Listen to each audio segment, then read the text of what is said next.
Well, it's great to be back and to talk to our next guest, who is the CEO and founder of Open Bionics.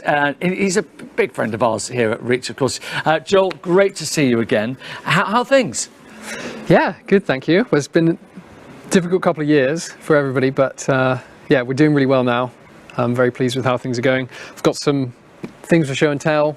And we've got Bev with us here today to talk a bit about her own experiences with her hero arm. Yeah, we'll definitely talk to Bev in just a second. But before we get to that, there'll be many people at home watching, maybe new families who didn't see you every year at the Reach activity weekends when we got to have a good chat and find out what you were doing, what you're up to. So maybe just give us a little bit of a background for those people who maybe are less familiar with you about Open Bionics, your journey, how you came to be so much a part of the Reach family. Yeah, absolutely. So my background's in engineering, robotics, very techy, and developed a real interest in robotic hands. Started learning about the robotic hands that are available, and my feeling from doing that was that there was a bit of maybe kind of a social injustice, if you want to put it like that, or a feeling that there was this like really amazing technology that wasn't quite getting through to the people that really needed it. And I wanted to contribute to changing that and making the technology more accessible and functional. I met my co-founder Samantha, and she brought a perspective that was much more human, I would say, than my sort of robotic perspective. And then we started speaking to lots of people with limb differences, learning about their needs and requirements. And then we eventually formed a company, Open Bionics, started developing a product which would come to be known as the hero arm. We've been running the company now for almost 8 years, so it took us 4 years to bring it to market, and we've been just learning loads since we did that and continually trying to improve it. I'm sure many of us at Reach feel that we've been part of that journey with you in many respects. Absolutely. How did you get involved with Reach, and how are you still working with so many of our families? So to begin with, we just started doing our sort of customer research, product research, if you like, started getting to know people with upper limb differences, and naturally that brought us in aligned to Reach, because some of those people were Reach members. And so we started coming along just to get to know people a bit better, understand, we're not building a product, we're trying to help a group of people, right? So that was our motivation and objective, and then we just kind of got sucked in and started getting to know everybody a lot better and trying to become an active member of the community. And it is great because so many of the Reach families have been very much a part of each of the different generations, if you like, of the hero arm that you've been involved. Give us an idea of some of the ways that you worked with our families over the last 4 or 5 years. Yeah, so much so. Yeah, I mean, all of the kind of design features that we've come up for the hero arm have been derived from somebody, many of whom people in the Reach community saying, we want to do that, we want this, we want that. So, for example, just the way that the arm looks, the fact that we've got these magnetically removable covers, you can take them off, change the design to look a particular way to suit you. Recently, one of our customers told us that we have this like freeze mode, which will freeze the hand in a particular position, and the way that is activated, even from a technical standpoint, was derived directly from a suggestion from one of our customers. So it's so inspiring when you hear that, and I think it's just so great for Reach families to feel that it's that you're part of the family and that it's all growing together. And I think at this point we should maybe introduce Bev. She is one of your Open Bionics ambassadors. Hi, Bev. Thank you for joining us. Hi. Oh, look at that, waving with the hero arm. Yeah. Thank you for having me. Well, so good to see you. First of all, tell us how you and Joel got to know each other, how you got the hero arm, and that your story. Oh, wow. I suppose it goes back about 6 years. I added myself to the Open Bionics mailing list when they initially were advertising for guinea pigs. And I think back then I said I really wanted a really cool looking arm that I could play roller derby in, which now seems really silly looking back on it. And I just followed the journey for the last few years, and then actually took the plunge last year in the middle of, all that was going on. I decided to crowdfund, and it was really successful. And I've met Joel a couple of times in Bristol at Open Bionics, and it's just absolutely changed my life. It really has. And one of the things that's really interesting is your whole, I love the fact that you've actually got an Open Bionics chair behind you. I mean, that's pretty impressive. Oh, no, it's a coat. It's a jacket. It's a coat, is it? Listen, we thought good product placement there. Let's get some chairs. That's really good. Try my best.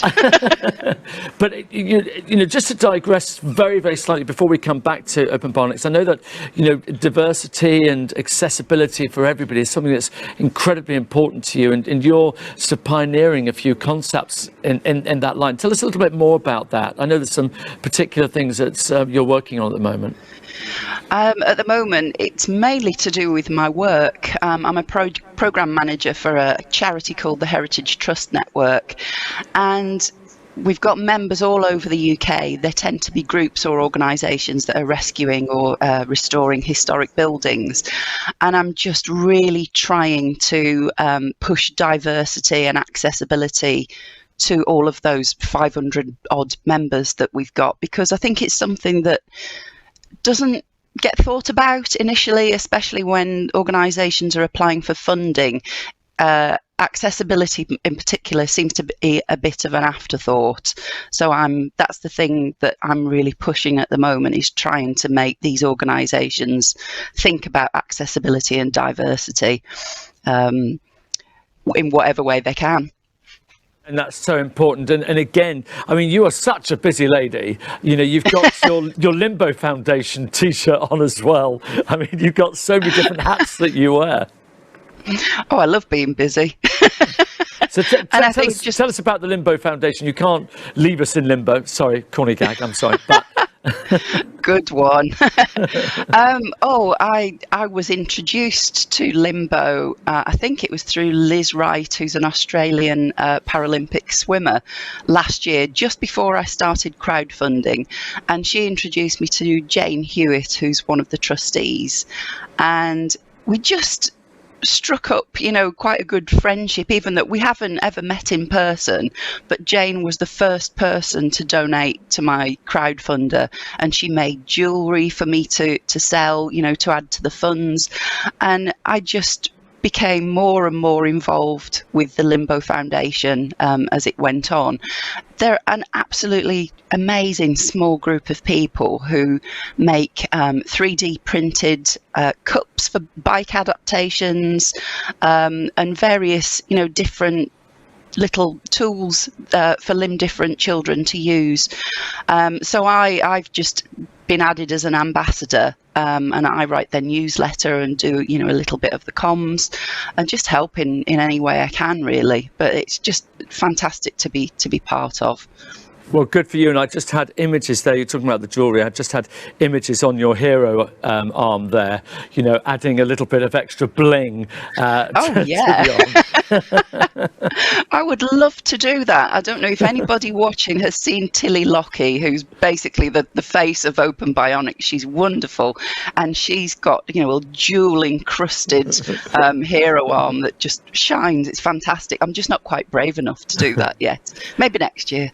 I think, Joel, watching there and seeing you laugh at the different way that people have decorated their hero arms, and I've seen many of your designs over the years, and that flexibility of being able to just remove the cover and replace with something else really simply and easily was just genius to come up with that. And to see, as you said, the superheroes, football teams, you name it, bling, it's just fabulous to see. And you have got something with you, and I know you want to give us a little bit of an update of where you are. So Put us out of our misery. Let us know what's going on. How are you doing? Yeah, sure, absolutely.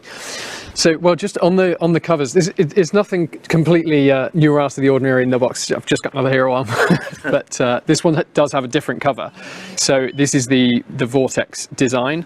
So on that, like people, You see, it's got to have a good name, hasn't it? The Vortex. we try our best. It's hard to come up with product names, but yeah, people have done all kinds of things. What we found is that people have like decorated it themselves. They've put their own, similar to tattoos, I suppose, but they've spray painted them all kinds of different colours, put their own designs on the covers, and they're able to do that without risking damaging the actual arm itself, which is really cool. So what's the most dynamic thing you've ever put on one of your arms, Bev? I've not have you had done? mine long enough to try many things out yet. I just had mine in February, but I've got different covers. I'm starting to gather a collection, so I've got white covers, I've got these really cool black ones, I've got red. I'm gradually making my way through them. So it becomes part of the sort of outfit choosing at the beginning of the day. What's going to match? Yeah. Perfect. Definitely. I wear my hero arm from the minute I wake up in the morning until the minute I go to bed at night. It's a really big part of identity, really, being able to swap and change things and colour coordinate. Yeah, what a great concept. You go clothes shopping and you take your hero arm with you and get something to match the colour. Absolutely brilliant. Oh, yeah. Yeah. Now, you've got, just give it, we've talked a lot about where you've come from, how you get to here. Mm-hmm. So, Joel, just give us an idea of where you are right now. As you said, it's been, one of these extraordinary years. I'm not going to use that cliche of unprecedented and all that nonsense, but it's affected everybody in different ways. How's it affected you and your interaction, which is so important?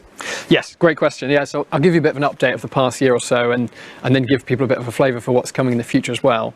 So I've got a couple of slides that might help support. Okay. We're going to lose you for a second there, Bev, but don't worry, don't go away, please, because we're going to bring you back in a moment. So, okay. Yeah, so if you want to go to the next slide, James, and then, so this is just a couple of images of our clinic. So we launched our clinic in the UK in Bristol in September of last year. So we've been running it now for around a year. And we did this because we had lots of feedback from our customers. They would come to us and then we would send them somewhere else. And that was a confusing journey for them in some circumstances. And the other thing is, like, we founded the company because we're all about accessibility. And one of the big things was to have a fixed and transparent price point, so everybody knew where they stood, and we've always tried to make the price as low as possible. And while it is very low compared with other bionic hands, it's still a lot of money that people need to raise. So it was really important for us that we would be able to help them on that journey, help them with that fundraising process, and be able to deliver this is your prosthesis, and we're going to include all the clinical services and the aftercare for as many months as you need. And so we had to start our own clinic in order to do that. The pandemic was kind of a good push to do that, because it gave us that opportunity where, well, no one's seeing any other clinics for a few months, and it gave us that chance to pause and reflect. And that's been incredibly successful. So in our first year of running the clinic in Bristol, I don't know if many people know, but in Scotland, you actually can get multi-grip bionic hands via the NHS. Whereas in NHS England, you can't. But our single clinic in Bristol has fit more multi-grip bionic hands in 1 year than the whole of NHS Scotland did in its first 7 years. Wow. So it's just been really, really successful. Having that lower and fixed and transparent price point has made it a lot more kind of achievable and palatable for people to be able to fundraise to fund their arms. And also great that they meet you face to face and they actually get to see the people who are actually creating the product. Yeah, enormously. And that, like, integration of having the clinician who now works for us, Cameron, in the picture there, under the same roof as our engineers and designers and customers, all able to talk to each other and feed off each other's ideas, has been a really big step. So if we want to go to the next slide, so just highlighting This is just, we can now have the transparent pricing. This is going to be on our website very, very shortly. So we can include everything in a single package, so everybody knows exactly what they're getting, and we offer support for fundraising, whether that's like crowdfunding, getting support from charities, whatever it is, and we're constantly trying to look at new ways that we can help support in that regard as well. Because obviously the research and development is, like with all of these things, is really, really challenging. It takes time and, a huge amount of expense on your part. What about parts? We're hearing about sort of shortages of microchips and things for cars. Yeah. Has that affected you at all? It has done. So there have been components that have had shortages, but we've got really good team who have managed their way around it. So in some cases it's meant us finding new suppliers and trying to buy up all of their supplies of certain components and things like that. I think any company that makes electronics has been going through that, and some have just managed to source enough components, and others have had to find other ways of getting around this. Challenge for everybody. And by the way, for you at home, please do again get involved with our Slido. Again, all you need to do is just go onto the app and then ask any questions that you've got. We'll pick them up, and I know there's always, you know full well as I do, anytime we interview you, there's always lots and lots of questions. So please feel free to get those questions in. So You've got a standard price plan there, so everyone knows exactly what they've got, and I love the fact that you're helping people come up with ways of financing, because obviously these aren't figures that most people are going to find anything like easy to do. So it's great that there's alternatives there. Well, what else have you been up to? So this past year, a lot of it's been about getting that clinic up and running, focusing on delivering the services alongside the arm. We've made some improvements to the hero arm as well. So one of those big ones was the magnetic covers. We've also changed the way that we manufacture the frames, so they're made from a stronger material, a little bit lighter. I was going to, if you want to go on to the next slide, James, talk a little bit about what we're working on next. First off, this was just a little bit of a reflection of some of the highlights of the year. We had Tilly on Blue Peter wearing her hero arms, and some of our engineers got Blue Peter badges, and they were ecstatic about that. We had. I was going to say, you talk about awards. That's pretty covetous, isn't it? Yeah. And we had Phoebe meeting Princess William. So there's been lots of really cool things, as well as people doing very exciting things with their hero arms as well, BMXing, using them in the gym, doing weightlifting, and even feeding the ducks as well. So yeah, I mean, I love the way you've got the whole gamut there of different things, but that's great, and I think that probably sums it all up very well in terms of the application of the hero arm and everything as well. Brilliant. Yeah, and so on the next slide, a little sneak peek at the future. So this is what our R&D team's been working really hard on, is an app to support the hero arm. So we've been working on bringing Bluetooth connectivity, and then supporting our customers in learning how to use their arms really, really effectively. So could you get the app to go and get the arm for you, and the arm makes its way to you or something? Not quite. So one of the big things that we wanted, that our user base, our community asked for with the app was configuration of their arms and support in learning how to use the arm and the different features that it has. And so that's what we've been working on. So there's tutorial videos, there's training exercises that you can walk through, which will be interactive, so that the app's responding to what you're actually doing with your arm. So for example, it'll teach you which signal is going to close the fingers, which signal is going to open the fingers, and you'll be able to see visual feedback on the screen of how strong the muscle signals are. And then you can track your progress over time, so you'll be able to find out whether your muscles are getting stronger because you're now starting to use them more, and things like that. Absolutely brilliant. I mean, I love all this, and actually it almost makes it more exciting, the fact that you've got this additional functionality, and that people can actually, interact with it, if you like, even more and get the most out of it. So it's a major investment. So to be able to get even more out of it is particularly good.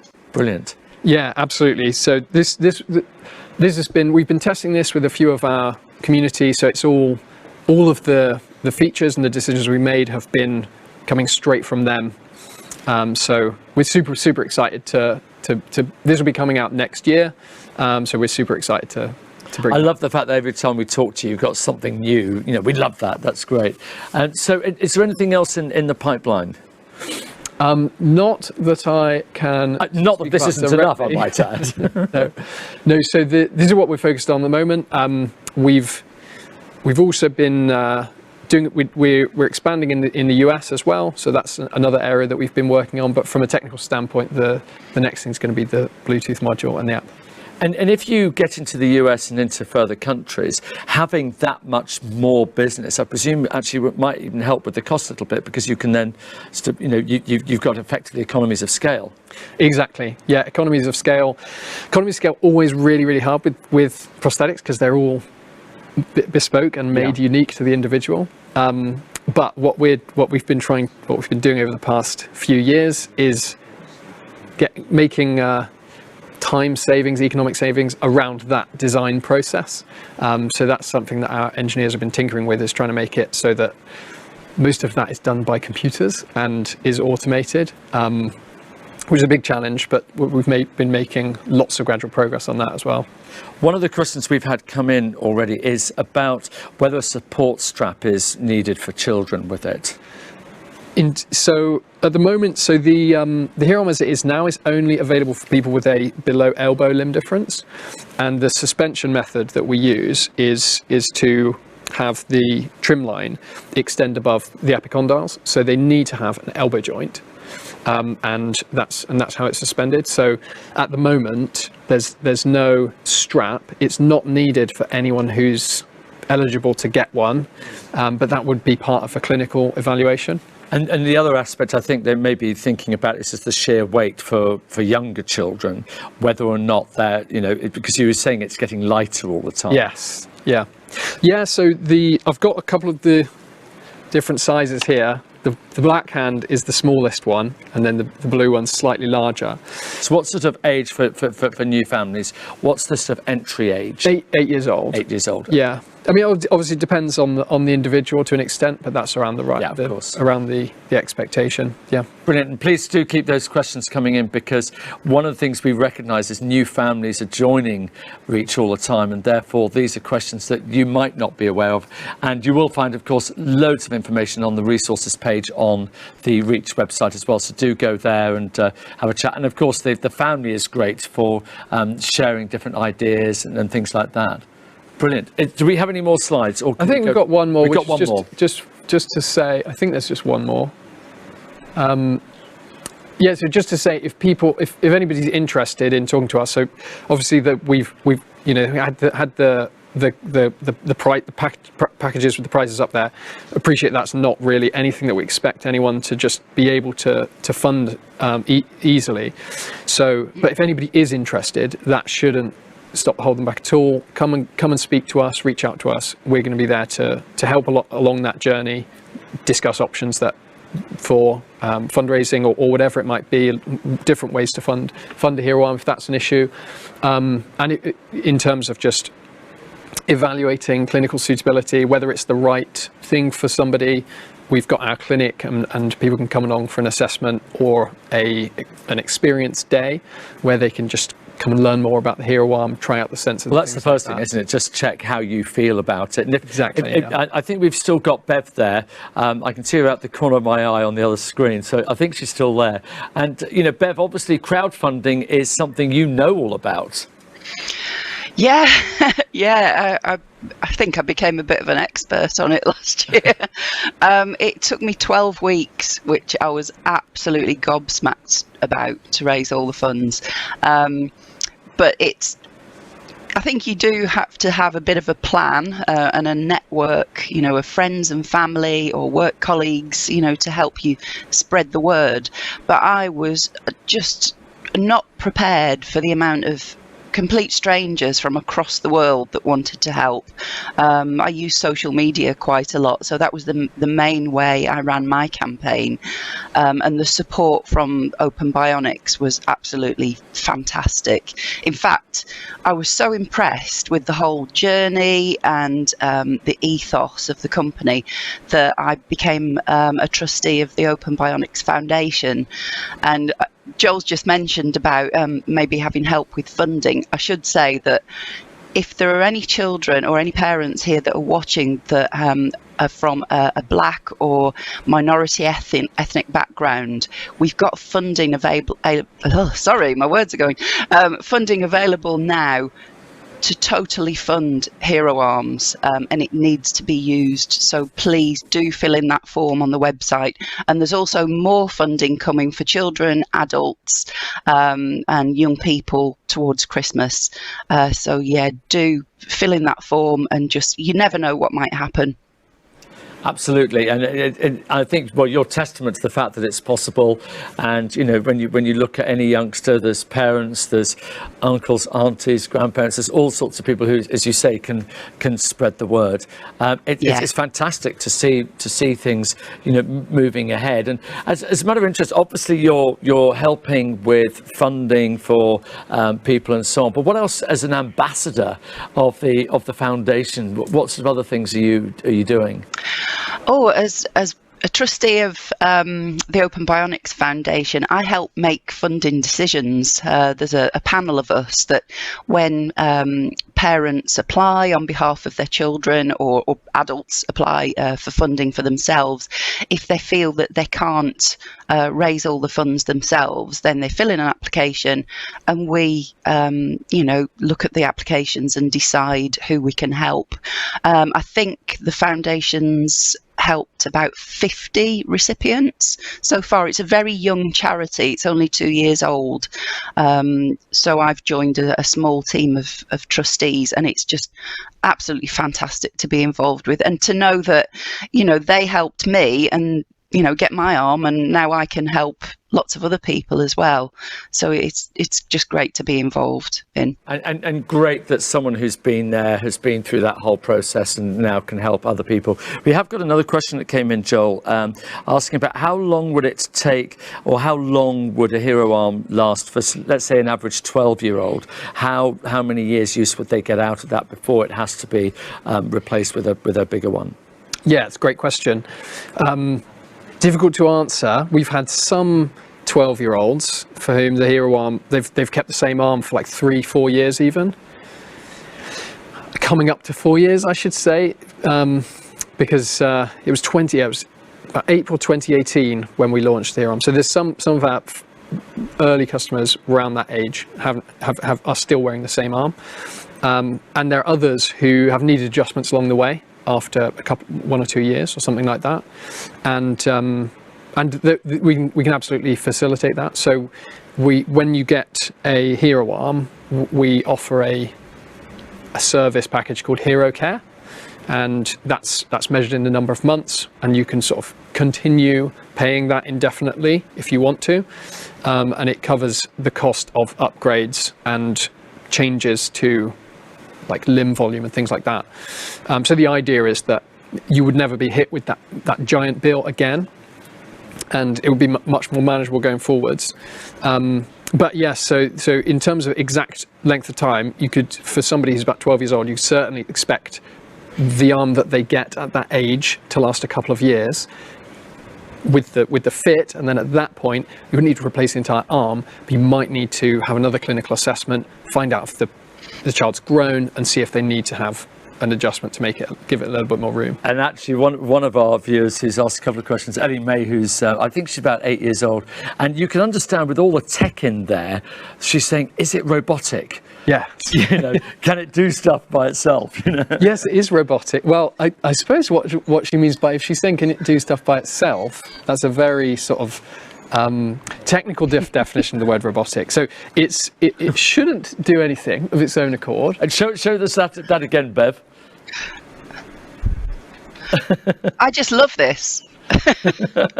So that's actually there's the calibration sequence that it's running through. where it moves all of the fingers independently. But if I just give you a very, very quick demo, we've got two sensors in here. So one of them closes the fingers. Oh, that one's being a bit rude. The other one opens the fingers. So I love live TV, everyone. Yeah, it wasn't planned. So you've got two sensors to control it. One's going to close the fingers, the other one's going to open them. I'm going to do the demo with this hand because it's a lot more polite. And then you can change the grip mode as well. So you can hold down a sensor, which is one way to change grip modes, and the thumbs move across there. You can also press this button on the back of the hand, and it's going to change to a different grip mode there, which is tripod. So it should only react to the signals that you give it, and you can change the force that you're using. So you are always in control, Ellie Mae, don't worry. Actually, talking of ages, actually, we had another question that came in, which you can probably help with there. Bev, is about funding. Do you have to be a certain age for funding? Obviously, we know that Hero Arms are only available from 8, but is it from 8 onwards, that's it, go for it? I think funding-wise, you can be any age. We want to help as many people as we can to get hold of these. I'm almost 50, and I know there are some people older than me that have had Hero Arms recently that have had assistance with funding as well. So, yeah, don't let any age stop you. Just fill in the application. Go for it. And actually, now the questions are coming in, which is absolutely fine. Somebody asking about recycling and what can you do with them afterwards, because we understand that they are bespoke. Are you able to take them away, rebuild them so that they could be used for somebody else? That's an amazing question, and I have an amazing answer. So not all of the arms. So some of the plastics, you can send it back to us, and we will deal with it. So for some of the components, they can't be recycled at the moment. We're looking for ways to recycle all of them. But the really cool bit is that the plastics that we use for the covers, those are ground up and recycled by Dan Melville, who is a Reach member. And who's sat on this sofa with me previous years. He's got his own business called Handy Dan's 3D Prints. And so he's got actually a grinding machine in our office in Bristol. So he comes down every few months. He takes all of the waste plastic that we have and from old sets of covers, grinds it all up into pellets, and he melts it down, and then he makes products which he sells on his website. So brilliant. We love that full. And a quick correction, Ellie Mae is 12, by the way. Sorry about that, Ellie Mae. I'm glad we were able to clarify that before we left. Absolutely brilliant. Is there anything else that we need to know? No, I think... Go on, Bev. Sorry, I just wanted to mention, because someone asked about the as a child grows and needing a larger arm. I haven't seen a child's Hero Arm up close working, but mine, I don't know if they're all the same, Joel, correct me if I'm wrong, but this is how mine is, and it expands. Can you see? And you tighten it up using this little knob. So, if you ever maybe put on weight or you get taller or bigger, it can expand with you. And also the socket inside. So you put your arm into this socket, and it's squidgy. It's not hard and slightly uncomfortable like a lot of the NHS prosthetics I've had in the past. So that makes a big difference as well. But I mean, this is an adult arm. Joel, correct me if the child's arms are different. You're absolutely right, Bev. Yes, it's the same design. So each Hero Arm has the same design, whether it's for children or adults. And as Bev says, so what we often do actually is we make for younger children, that liner, we make it a little bit thicker than we might do for an adult customer, just so that when they do grow, we can basically print a new liner, reduce the thickness, and that's not very expensive for us to do, but it means that you can give a new lease of life to the arm for a longer period of time. Well, guys, it's been absolutely brilliant to have you here. Great to see the exciting updates. Looking forward to seeing the app, and hopefully we'll see you again next year with even more developments, even more exciting stuff. So no pressure there at all to develop something new in the next year. And Bev, continue that fantastic work with the foundation and everything else you're doing as well. It sounds absolutely brilliant. But for now, thank you. Bev and Joel, thank you so much indeed. Really appreciate your time today. Thank you. Thank you. I love that. Good. The wave, and it's all there. Thank you very much indeed.